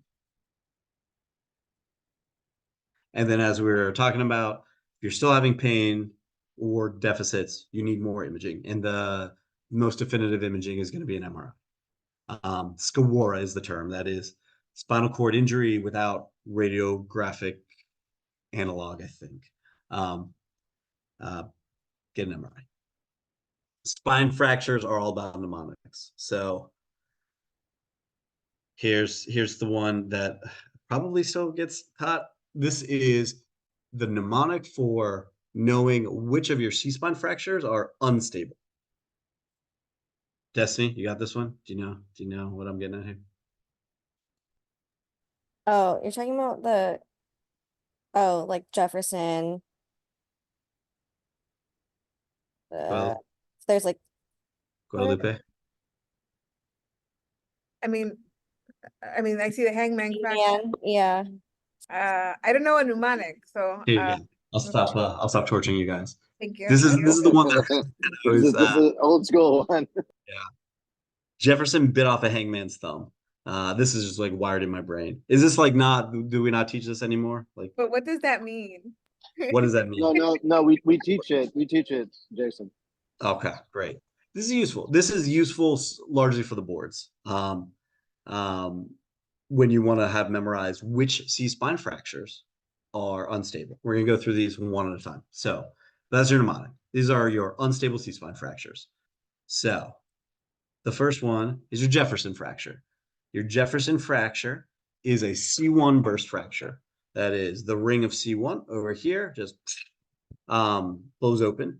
And it's proximal, and classically it's from a loading injury. So this is someone dives into a pool in the shallow end and they hit their head and C1 explodes.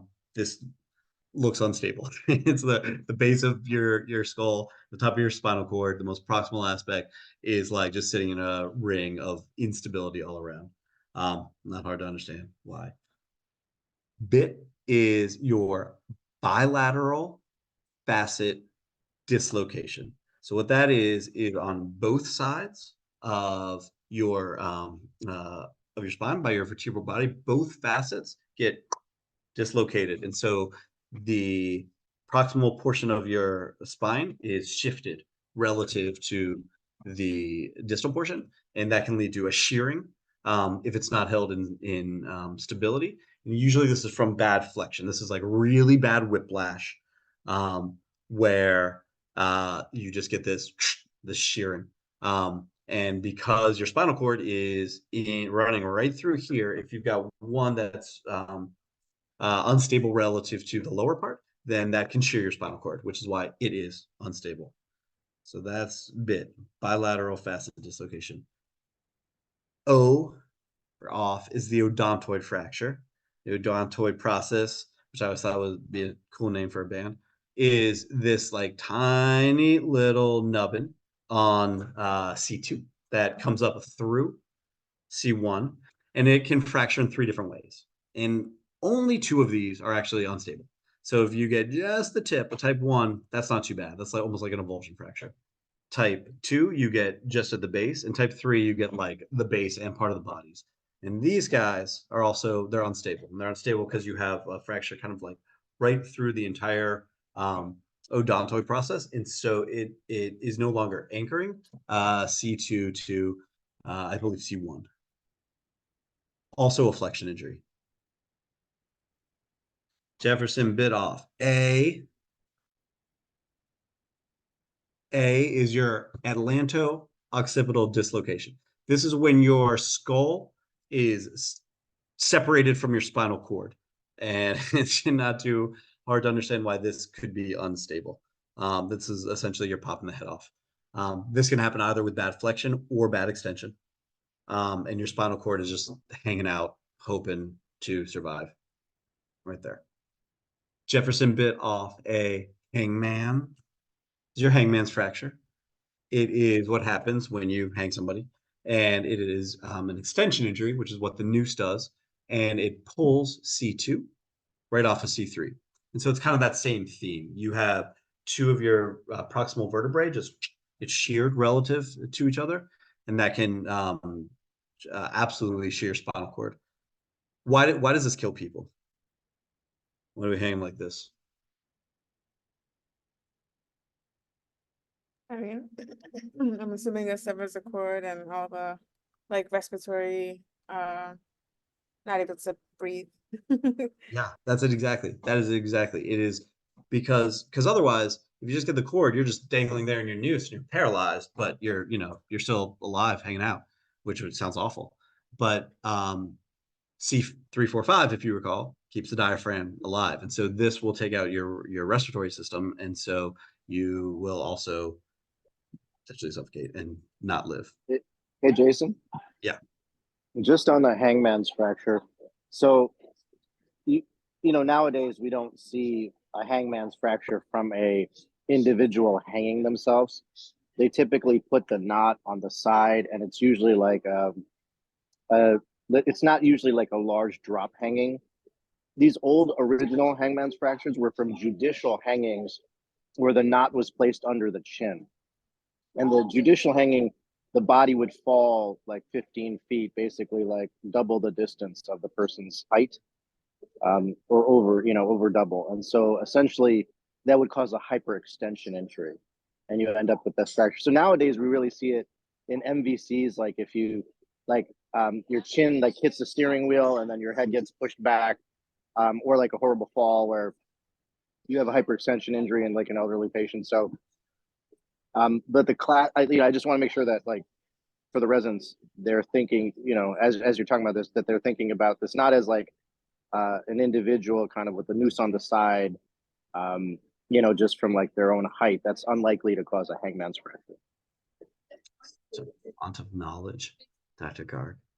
Where they do see these are often like skiing injuries where people are falling off chairlifts or they're trying to jump off a chairlift and their backpack gets caught and their body goes down, but the backpack slides up and grabs, gets stuck on the chairlift and essentially hangs them, which is less than ideal. That sounds awful. Yeah. Thumb. Jefferson bit off a hangman's thumb. Thumb is T for teardrop. And this is the last of our unstable fractures. The teardrop is the tiniest little guy. It's this tiny little anterior avulsion nubbin. And I used to know exactly why. I think it is because it allows enough movement of the proximal and distal vertebrae that the cord can get impinged. But this is the one that can be very subtle looking radiographically. It's an avulsion injury, but can lead to instability of the spinal cord and also flexion or extension. All right. Those are my unstable C-spine fractures. Next to the reason we care about the fractures is because it can interfere and impact the spinal cord. And the spinal cord, knowing what is injured is all about knowing anatomically what runs through the spinal cord. So here's my spinal cord, and these come up quite a bit. So you've got 3 different tracts of neurons that carry different kinds of sensory and motor information through your spinal cord. So you got anteriorly, you got your spinal thalamic tracts, just do pain and temperature. You've got your motor, your cortical spinal tracts, and the cortical spinal tracts themselves break into both lower and upper motor neurons. And your legs are on the lateral portion, your upper extremities are on the medial portion. And then in the back, you've got your posterior columns, your vibration and position sense. And there are different ways that these can get injured. So the common syndromes, your anterior cord syndrome is going to be some sort of flexion extension injury that messes with the vascular supply, your anterior spinal arteries, and it's going to knock out everything that is supplied by those arteries. And that will be largely everything but your dorsal column. So it'd be your motor, and it'll be your pain and temperature. And it's going to affect that below the level of the injury. This is different than your central cord syndrome, which is your hyperextension. And what happens is the cord itself kind of gets pulled. And when it gets pulled in this central manner, it's just the middle of the cord that gets affected. And so what happens when the middle gets affected is you will affect your spinal thalamic and your cortical spinal. You're going to mess up pain and temperature, as well as motor, but you're only going to hit it here on this medial side. If you recall, that is where the upper extremity tracks run, as opposed to the lower extremities. So the central cord syndrome tends to be much more in your upper extremities than your lower extremities, and it can be motor or it can be sensory. And that's your classic, like you feel like you're tingly where you would wear a cape, your arms and your shoulders. The brown Sicard is usually from penetrating trauma. This is like you get shot, you get stabbed, and you knock out half of the spinal cord. And when you lose half of the spinal cord, you're going to lose all your tracks on one side. You're going to lose your vibration, your pain and temperature, your motor. But where you're going to feel these symptoms is to make sense of this requires remembering your spinal neuroanatomy. So bringing you back to fourth year med school, here in your motor cortex, what's going on is so you've got in your primary somatosensory cortex, your motor comes down, it snaps in the thalamus, it comes down your pons, then it moves across to the other side, and then it goes to your spinal nerves. That's different than your pain and temperature, which stays on the same side all the way down until it gets to its particular spinal level, and then it crosses. And so if you knock this guy out, these at the same level, then your motor, you're going to knock out the ipsilateral side. And so your motor you won't feel on the same side, whereas your pain and temperature, you will lose it on the opposite side. Does that make sense? This guy has already crossed, and then it comes down, whereas this guy has not yet crossed. And so he loses on the lateral side, whereas you lose on the same side. Yeah. Anytime you have split symptoms, left and right, that's usually going to be a brown Sicard, usually. All right. Motor maintains. That's how I remember it. Motor maintains its side. Your pain and temperature, you're going to have the opposite side. Or maintains. Dermatomes are just remembering your dermatomes. It's pretty easy in the chest and the neck. The arms, just remembering how they walk down, and they go in this sort of like around from the radial side to the ulnar side. Our friend C345 keeps our diaphragm alive. Anything below that? All right. We got 10 minutes. I'm gonna move quicker. Spinal shock. Spinal shock is what happens when it is a temporary thing that can happen in trauma, in spinal cord injury, where you can look awful and you can look like you're about to die. But it comes back, meaning your spinal cord gets inflamed, it's non-functional, but then as time goes on, everything comes back. It can be life-threatening in that period where it's dysfunctional, but if you support someone through it, they can come back to life. The key point about spinal shock, as opposed to hemorrhagic shock, is they can both happen in trauma, and they can both look pretty bad, but there are some key differences. The key differences are that in spinal shock, so in both of them, your blood pressure goes low.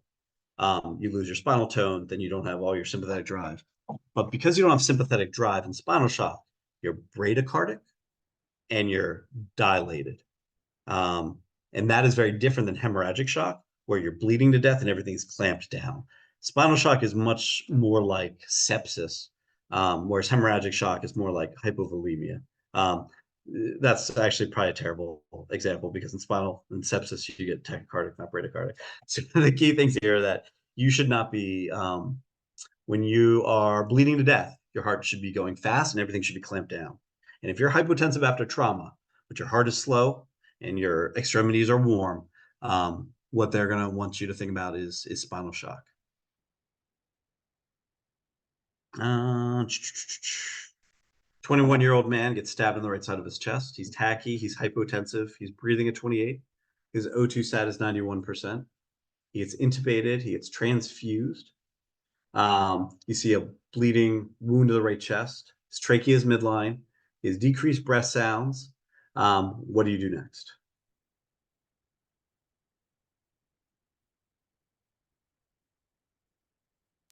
Put in a tube. Yeah.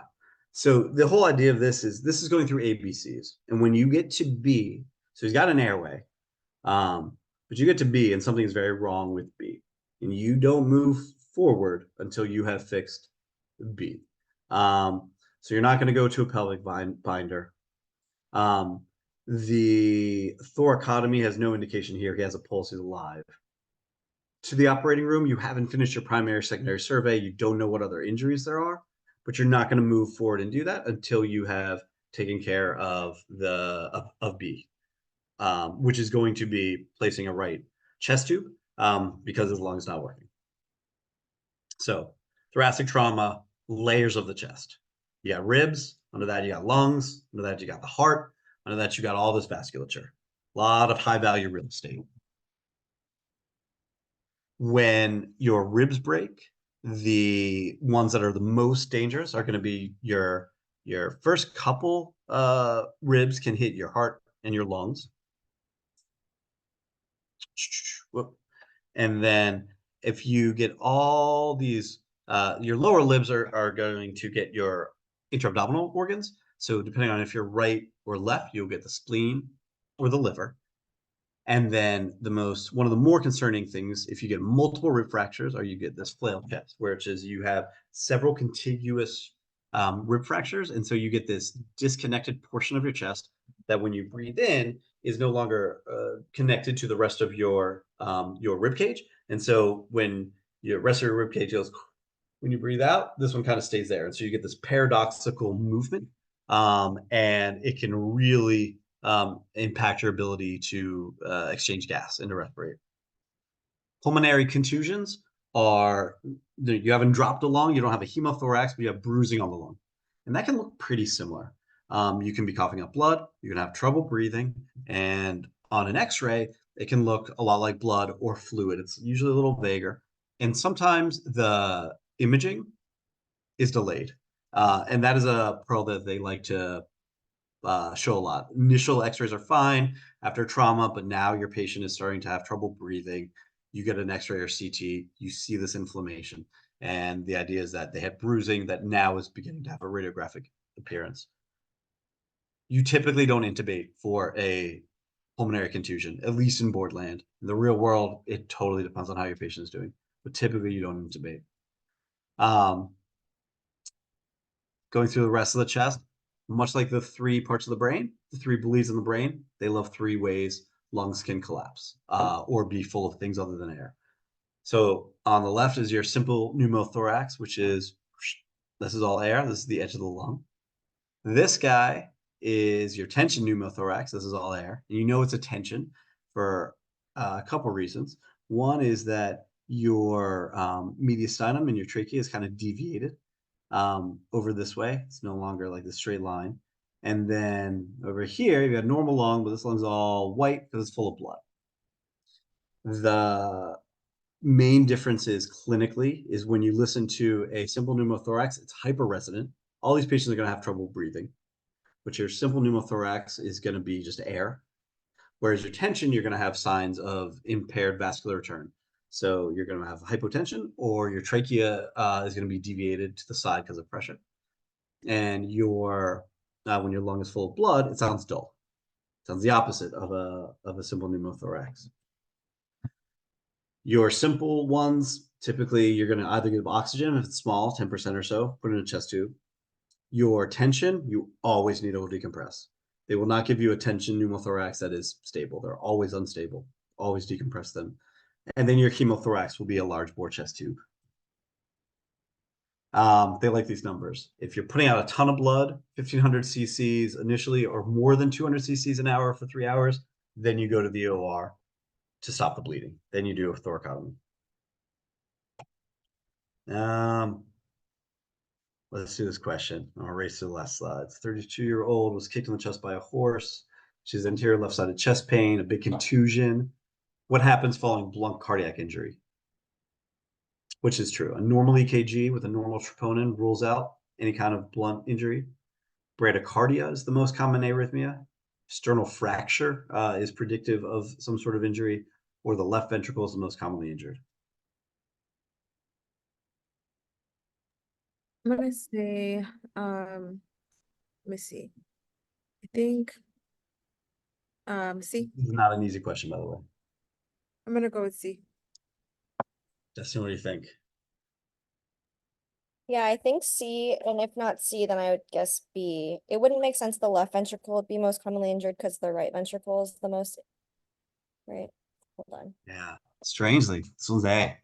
And the point here, very tough one. The point here is that when you have blunt cardiac injury, kind of like lightning, whatever is going to happen to you is going to happen immediately. So here's the idea. You get kicked, you get punched, you get hit in the chest with your steering wheel. The thing that kills you is going into an arrhythmia, which is like the opposite of doing the cardiac thump to stop VTAC. It does this immediately. And so if your EKG is in sinus and you don't have like a whole bunch of troponin, signs that like you've broken down and killed a whole lot of heart muscle, then you are not likely to develop that later. That's it. Unexpected. They love, because that kind of goes against often your intuition. And Penetrating. also remember, I was gonna say, also remember with commotio cordis, right? You can see a conduction block, and that's where even a first degree AV block actually is potentially pathologic, like as you're waiting for troponins, and then your RV is the most common that's involved. And realistically, we'll always look with an ultrasound as well, because what they'll give you on an EKG will be low voltage if you have developed some sort of pooling of blood in your pericardium. Low voltage. Happy birthday, Destiny. Yes. Penetrating trauma. There's really one indication for ED thoracotomy. Yeah, which is you had vitals and you lost them. You had objective evidence of a beating heart, and then you lost it, and that's it. Cardiac tamponade is going to be when you have blood pooling and it is impacting your ability for the heart to actually fill, and so you're going to get hypotensive, muffled heart sounds, JVD. Because everything, it's like you're essentially going into failure by a restrictive cardiomyopathy, but you're alive. You have vitals. What they'll tell you to do on the boards is a pericardiocentesis. I'm not sure I agree with here, just because, like, if you are bleeding into your pericardium and the pressure of that blood is the only thing that is stopping the bleeding, which is keeping you from dying, if you pull out that blood, then now you've got all this extra space for more blood to go into. And so I don't think I would do a pericardiocentesis in someone that had penetrating trauma. An effusion, sure. I would probably do nothing if they're alive and get them to the OR as fast as I can. But in Boardland, that's what you do. Couple points. I probably have like 2 or 3 more slides I can get through the next like 5 or 6 minutes. We good? It's like 10:30 now. Yep, cool. All right. This isn't nearly as high yield, but other things that can happen in your thorax. You can have a traumatic arch injury, and there are different ways that you can impair. You can traumatically rupture or injure your aorta. And these kind of are just like dissections. They can be small, they can be large, they can lead to rupture. And this is usually a blunt deceleration injury where your aorta wants to keep going and the rest of your body stops. This is a really obscure point that I've seen them make many times. And this is where, when you start to injure your aorta, it is right at your ligamentum arteriosum, left over from embryology. This is the thing that, if you recall, your congenital heart disease is very important.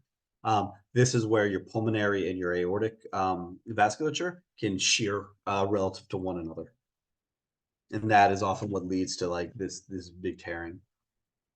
What you see is kind of pretty similar to what you would see in an aortic dissection or a large aneurysm. The mediastinum is wide because you've got all these hematomas. You don't really see the esophagus, or it's deviated. You don't see your aortic knob because you've got a big hematoma, and your bronchus can also be displaced. Same idea, because you've got this big hematoma pushing everything to the side. If your chest x-ray, if you're not sure, your decision point about what to do is going to be their stability.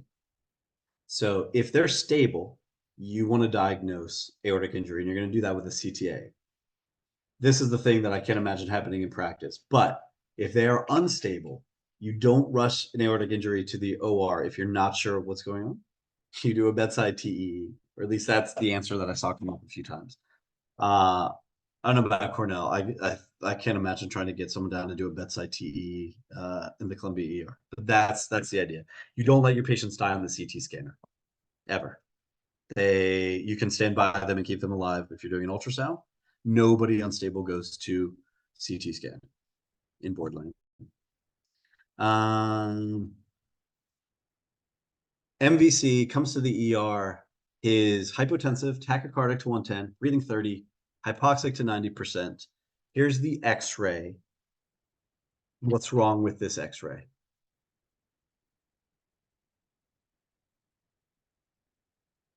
There are intestines where there should not be. Yes. The key here is seeing that this is the goodness. This is the lung on this side. This up here is probably the lung on this side. This is maybe part of the diaphragm. This is all gas and intestine over here. Probably a little contrast from a CT scan, still in the stomach, which is what you're seeing there. This is all bowel. Blunt abdominal trauma with these vitals. There's your bowel being compressed. You're going to hear bowel sounds in the lung. That's bad. You're not going to see your hemidiaphragm. And if you put in an NG tube, it's going to be in the chest, which is also a good sign that you have now created a cavity between your lung and your chest. Diaphragm ruptures, you get surgery. Other common high points, they don't test as much on abdominal trauma as they do on like chest, head, neck, face. So when your intestines get injured, here's just some random high yield points I saw. You tend to get peritonitis more so than bleeding. And if you get a seatbelt sign, the most common injury is your jejunum.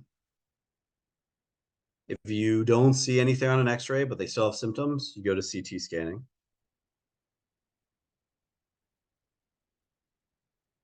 Anybody who perfs the bowel, you go to the OR. If they've just got bruising, then you can observe them. And this I find in real practice. People who are bleeding in their abdomen go either way to surgery or not. It's all about their clinical stability. But if you have any kind of perforation, if you actually have bacteria getting into your peritoneum, that's going to go to the OR. Duodenal hematoma is usually like this, getting hit in the belly, which is either like you have get hit by the front of your bike as you're riding it, or you get hit by surgery. And the reason that this gets injured is your duodenum you're in the retroperitoneum as opposed to the rest of your intestines, and it gets compressed against your vertebrae. Big old hematoma on your duodenum. Boom. Your other solid organs, just some high yield points. The spleen usually gets hit by blunt injury. I think similarly, because it's retroperitoneum, gets compressed against the spine. Your liver is when you get stabbed, because most people are right-handed. And is that right? No, it's because of its size. But the intestines, you're not nearly as good with aim. So I guess if you're right-handed, when you stab people, you tend to hit the liver. But when you get shot, because your intestines are bigger, you tend to get the intestines. Your pancreas is when you just have that blunt epigastric injury. Your enzymes don't help. And then your kidneys, you're going to look for hematuria. CT is always better than an ultrasound. So if you don't see things like a positive fast, your patient is unstable, you go to CT. And this right here, I believe, is a liver laceration that is all retroperitoneal blood. That looked okay on, at least initially, I believe, on the ultrasound. The fast was negative, but you have all this retroperitoneal blood that you don't see on your fast. If you have abdominal trauma and you are trying to make a decision about what to do, again, it's this stable unstable dichotomy. If you're stable, you can go for imaging or observation. If you're unstable, you go to the OR.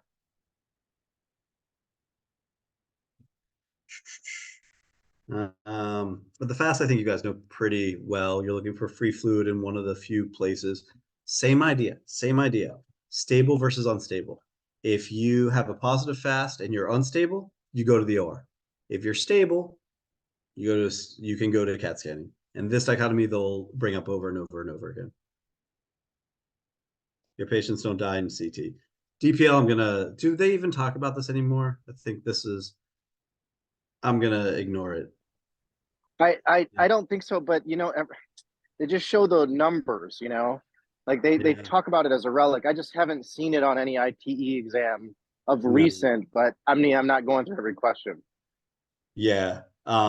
This was something that was a relic when I was training, and we had to know it. And basically, instead of doing before a fast, the way you would tell if there was bleeding is you would stick a catheter into the actual peritoneal space, and you would lavage. You would squirt some saline in and see if you got bloody fluid back.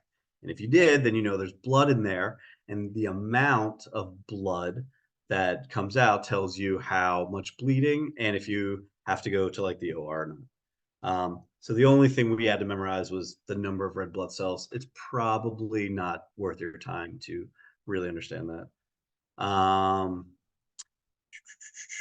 Skip through this guy.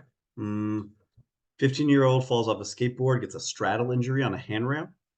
His GU exam has some bruising. He can't urinate despite adequate hydration, normal x-rays. What do you do next?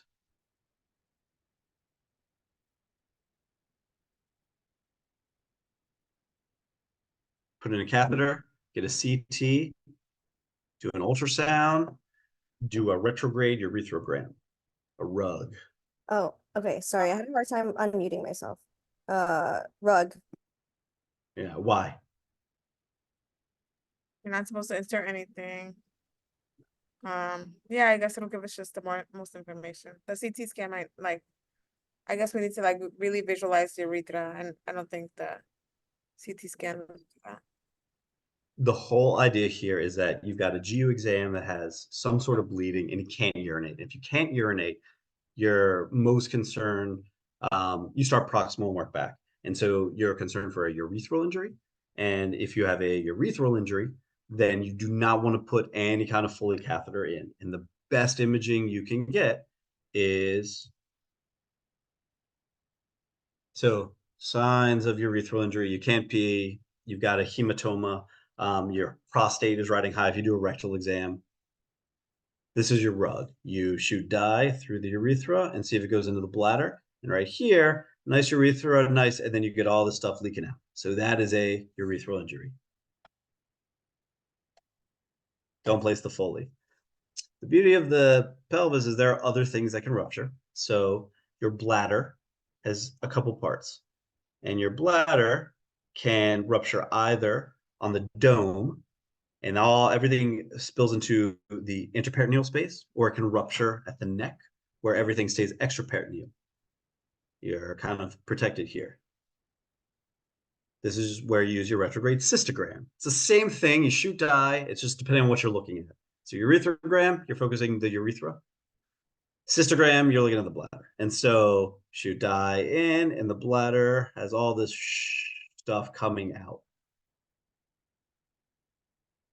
Intraperitoneal, you got urine in your intraperitoneal space. That goes to surgery. The neck will heal itself, and it's nicely contained here. And because it's contained there, all you got to do is give it time to heal. So you just put in a Foley. Your GU trauma, the rest of your GU trauma, it's the same idea. You just got a whatever-ogram. So if you think there is a kidney or issue, you do a pyelogram. You shoot dye up and you focus on the kidneys or the ureters. If you think it's a bladder issue, you do a cystogram. If you think it's the urethra, you do a urethrogram. Pretty much the same test, just different parts of the x-ray that you focus on. Oh man, I'm taking longer this year than normal. Be cool if I go another like 5 minutes? Or should we cut it? Cut it. Okay, 5 minutes. All right. I'm gonna go through and just do high points. Pelvic fractures. Yeah, you bind it. The high yield of zones of the neck. This is the big point. Zone 2, you go to surgery. Anything zone 1 above or below, you're going to do angiography. Hard signs of zone 2 of the neck are things are expanding. You're not breathing. Anything else, you can go for imaging. Zone 2 of the neck, bad surgery. Septal hematomas, you do INDs so you don't get saddle nose. Eyelid lax if they're on the medial side. You want to be careful because that's where we cry from. Your auricular hematoma, you got to compress so you don't get this cauliflower ear. And then your orbital blowout fractures basically can entrap your inferior rectus muscle, and then you get this like, you can't look up with the entrapped muscle, and those will need to go to surgery of some sort.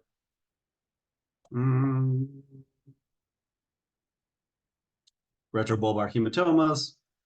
You got blood behind the eye. You're proptotic. You can't really see. You got to do a lateral canthotomy. And your ruptured globe. You got this like teardrop pupil. You can't really see. Your pupil doesn't constrict. And you got a Seidel sign. I think that's it. Nope, that was 1 minute, not 5. Yeah, well, Good you know, job. I actually have exactly one more slide. So, bam. Okay, 5 that- points as you look through later. Facial fractures. Lafort, 1, 2, 3. Speak no evil. See no evil. It's your eyes. Hear no evil. Gets your ears. Oh yeah, teeth. Man, I haven't dealt with teeth in a while. When you fracture teeth, it's all about your Ellis classification. 3 is the worst. You're going through this pulp. That's it. You see red, it's bad. Now I'm done. Really picked it up at the end. I guess I was too chatty early on. That's trauma. This is I hope that was good high points. This is also, I'm happy to send this out if people just want to kind of review it. There will be more, but these are the main things I saw over and over again when I prepared this a couple years ago. Go take the rest of the evening for personal growth and development. Thank you. Thank you. Thanks, Jason. Totally. That was great. Slides were awesome. Thanks, Jason. Bye.